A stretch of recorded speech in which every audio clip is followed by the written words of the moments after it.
Hi, I'm LauraHandke, Lake Oswego's transformational voice teacher with a little vocal technique tip for you today. Much of last year, my student population was comprised of what I affectionately called my throat squeezers. Now, this is a vocal problem or issue, so to speak, that is actually relatively common.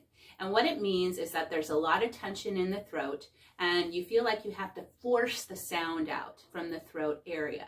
When what really should be happening is all the power should come from your breath with a nice relaxed core, and then the sound bounces around in the resonant space, the mask, the buzzy spot, before it comes out very naturally, letting the breath do all of the work for you.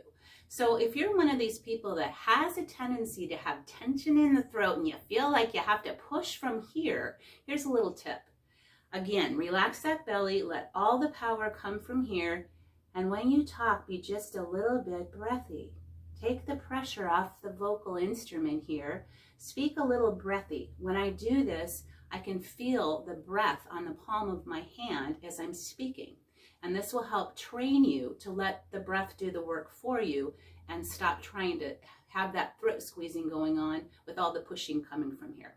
Again, I'm LauraHandke, Lake Oswego's transformational voice teacher. Thanks for joining me for this little tip today.